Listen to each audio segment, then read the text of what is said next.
क्या हाल है? सर्दी के मजे ले रहे हैं? आपने लोगों के पोर्टफोलियो में तो बहुत गर्मी करवा दी पिछले एक हफ्ते में। आज आपसे जो है हम संजीव जी, इंटरडे ट्रेड, आज का ट्रेड वगैरह तो ठीक है, वो तो रोज लेते ही रहते हैं। आज मैं चाहूंगा 2024 के लिए एक ओवरऑल, जो आपका फॉलोअर है चैनल पे, हम लोग ये जानना चाहेंगे 2024 में क्या बाजार को अप्रोच करने का ढंग आपका बदलेगा, एक और दूसरा थीम्स क्या पसंद है आपको, 2024 में क्या चलेगा। 23 में पीएसयू चल गए, मिड कैप चल गए, एक थोड़ा ओवरव्यू देके जाइए, थोड़ा पोर्टफोलियो अप्रोच से। और हाँ, दिल्ली की सर्दी है लेकिन व्यूअर्स के लिए गर्मी गर्मी है और धन की गर्मी है। किसने बोला था एक दिन में एचपीसीएल बढ़ेगा और 6-7% आईओसी? अब proof of the pudding lies in watching Dimpy and Priyanka and you and making money and me partially. लेकिन मैं अभी कहता हूं शुरुआत है। इस समय ये मैं जरूर कहूंगा, सबकी ब्रोकरेजेस पॉजिटिव है। 2024 is not going to be an easy year. थोड़ा सा अपने आप को ट्रेडर भी बनाइए। Don't always get caught up in, अभी भी मेरे पे सबकी क्वेरीज आती है 5 साल की इन्वेस्टमेंट, 5 साल की इन्वेस्टमेंट अभी आपको 21,700 पे दिखती है। अगर ये भगवान न करे 19,500 आ गया, 5 दिन की इन्वेस्टमेंट मांगोगे। So take it with a pinch of salt, markets are not cheap. Every year cannot be a replication. January is a relatively month where there is higher volatility. Learn to take home profits. Profit वो है जो आपके घर आए, book पे ना होए। दूसरा बात, ट्रेडर की मेंटालिटी खराब नहीं होती। आप पार्टिसिपेट करते हो, अपने आप को हेज भी करते हो, वो भी कीजिए। अजय जी, आपको मैं सिंपली ये बताऊं कि अभी स्टॉक स्पेसिफिक अच्छी मूवमेंट होगी। I would be more overweight on on on the index rather than mid caps, क्योंकि मिड कैप्स में मेरे को लगता है प्रॉफिटेबिलिटी आएगी लिटिल लेटर। अभी run up has been far more excess. दूसरी बात Ajay ji, it is a myth कि मैं मार्केट से बाहर बैठ सकता हूं। बाहर कोई नहीं बैठ सकता। तो लार्ज कैप्स में आपको वो शेल्टर मिलती है, पार्टिसिपेशन मिलती है, स्लोअर ग्रोथ मिलती है। After such a stellar year it is good to even protect your profits. तो पोर्टफोलियो बचाइए, निफ्टी में ज्यादा अपना रुझान रखिए। लार्ज कैप्स में आपको सेफ्टी मिलती है, अर्निंग मिलती है। स्टैंड आउट सेक्टर पे मुझे लगता है ईवी, सोलर पैनल, ऑटो और IT. IT is going to be the star Ajay. Rupee dollar equation, secondly bond yields are softening with a very rapid pace. और जिस तरह से आपने आईटी में ब्रेकआउट यूएस में देखा है, अभी हमारे आईटी ने तो पार्टिसिपेट ही नहीं किया। मुझे लगता है IT can be a huge outperformer in the index and that will be the place where you should be putting your money. So select stocks आपको आज के लिए भी बता दूं और आगे के लिए भी आप कहें तो मैं शुरू करूं। जी बिल्कुल बिल्कुल, बताएं। अजय जी, पहले तो मुझे आज थीम में दोनों आईटी स्टॉक्स बहुत पसंद है।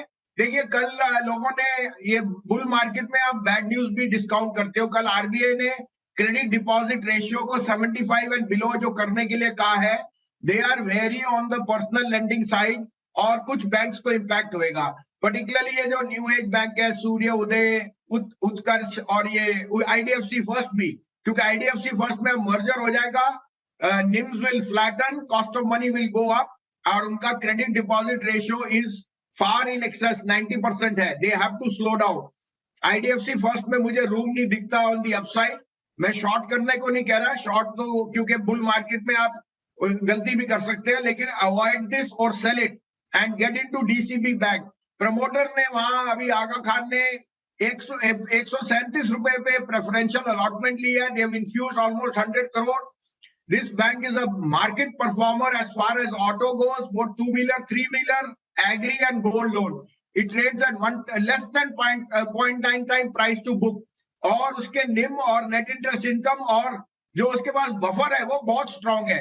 मुझे लगता है ये शेयर यहाँ से डबल हो जाएगा। तो आईडीएफसी फर्स्ट बेचिए। मेरे को 80 का भी टारगेट उसमें बड़ी जल्दी दिखता है, बिकॉज आपने देखा है जब ये मर्जर होते हैं देन देयर स्टॉक्स पर under perform and they remain flat, plus इसका सीडी रेशियो। दूसरे मेरे दोनों पिक्स आज के लिए है एनटीटीएस एंड एलटीआईएम।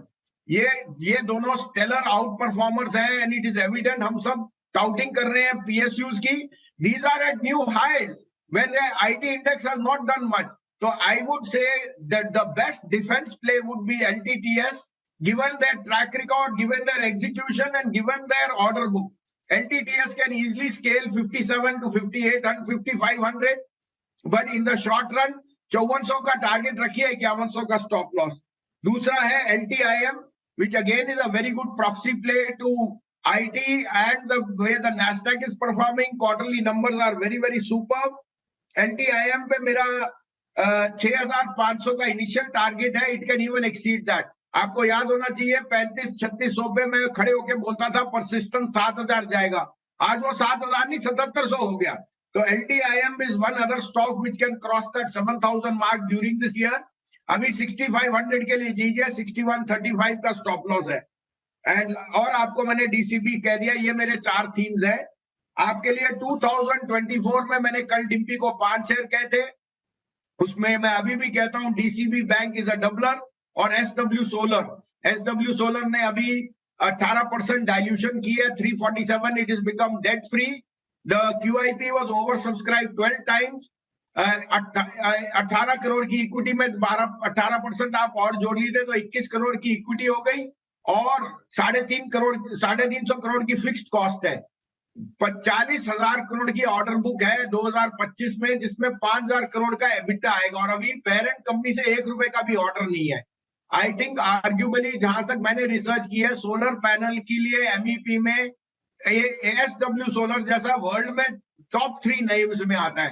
तो आप इमेजिन कर सकते हो क्या पॉसिबिलिटी है इन द नेक्स्ट 2-3 इयर्स कितना रिटर्न आएगा। इससे डबल से कम मत बेचना अगले साल, इस साल में 2024। ये और DCB यहां से डबलर्स हैं, 25% 40% नहीं, डबलर सर।